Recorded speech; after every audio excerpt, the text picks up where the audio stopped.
7 calaamadaha digniinta ee goobta shaqada ee sunta ah. Dhaqanka goobta shaqada ayaa qaabeeya nolosheenna. Xirfadlayaasha intooda badani waxay ku qaataan ugu yaraan 8 saacadood ama ka badan goobtooda shaqada maalin kasta. Haddaba, dhaqanka shaqadu waxa uu saameyn weyn ku leeyahay noloshaada shakhsi iyo mid xirfadeed, caafimaadka maskaxdaada iyo niyadda guud sidoo kale. Goobta shaqada ee suntu waxay kaa saari kartaa tamartaada, waxay saameyn kartaa caafimaadka maskaxdaada, waxayna caqabad ku noqon kartaa koritaanka. Ka fiirso calaamadahan daahsoon iyo kuwa aan si dhal u ahayn ee sheegaya in deegaankaaga shaqadu aanu caafimaad qabin. Diidmo joogto ah. Badana ma dareentaa kacsanaan iyo daadad goobta shaqada. Tan waxaa sabab u ah asxaabta sunta ah ama diidmo joogto ah oo shaqada ah. Haddii cabashooyinka, xanta ama niyad-jabku ay ka taliyaan deegaanka xafiiskaaga, marka waa calan cas oo weyn. Cod xun oo joogto ah ayaa hoos u dhigi kara niyadda. Dadku waxay dareemaan inay u niyad jabeen inay shaqeeyaan ama ay yimaadaan xafiiska. Ixtiraam la'aan. Xushmad la'aanta hogaamiyayaasha ama dadka la shaqeeya, oo ah qaab carqaladayn joogto ah, faallooyin qallafsan, ama dhaqan cayr ah, waxay tusinaysaa dhaqan sun ah. Akhlaaqda aasaasiga ah iyo ixtiraamka labada dhinacba waxay muhiim u yihiin jawi shaqo oo badbaado leh, wax soo saar leh, oo loo dhan yahay. Waxay dadka ka dhigtaa in la rabo oo ay ku faraxsan yihiin inay shaqada yimaadaan.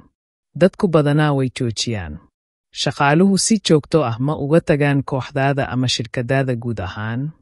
Tani waxay muujinaysaa arrimo qoto dheer oo ku saabsan maamulaha ama maamulka. Haddii shaqaaluhu ay sii wadaan inay ka tagaan shirkadda inta badan, waxay macnaheedu noqon kartaa maamul xumo, niyad jab, ama goob shaqo oo aan si fudud u taageerin ama cadaalad ahayn. Maamul xumo. Miyuu maamulahaagu aad ugu kalsoonayn inuu qof walba maareeyo? Tani miyay caqabad ku tahay kobacaada shaqada? Haddii dhaqdhaqaaq kasta si joogto ah loola socdo, waxay muujinaysaa kalsooni darro.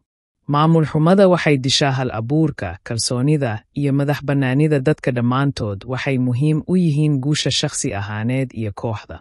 Isgaarsiin xumo. Helitaanka fariimo isku dhafan, rajooyin ama tilmaamo aan caddayn, ama daahfurnaan la'aan waxay abuurtaa jahawareer iyo walaac shaqaalaha shaqada. Goobaha shaqada ee caafimaadka leh waxay dhiirigeliyaan wada xiriir furan, daacad ah, oo cad oo ka yimaada maamulka sare ilaa shaqaalaha. Tani waxay ka dhigaysaa qof walba isku bog, shaqaaluhuna waxay dareemaan in la qiimeeyo oo la maqlo. Cadaalad darro. Eex ama xeerar aan iswaafaqsanayn ayaa ah calamada cas ee waaweyn ee shirkad kasta. Marka shaqaalaha qaar loola dhaqmo si ka wanaagsan kuwa kale, waxay dhaawacdaa niyadooda, waxayna sii hurinaysaa cadhada. Mustaqbalka fog, tani waxay keeni kartaa isqabqabsi ama shaqaaluhu inay joojiyaan shaqadooda. Ma jiro isku dheelitirnaan shaqo iyo nolol. Mar walba ma lagaa filayaa inaad diyaar ahaato xitaa maalmaha fasaxa? Mise ma lagugu iqaabayaa inaad fasax qaadato ama lagu dareensiiyo dembi inaadan shaqayn oo aad caleemaha qaadato? Dhaqamada shaqo ee cadaadiska sare leh ee noocan oo kale ah ayaa inta badan ah kuwo aan sii socon karin mustaqbalka fog.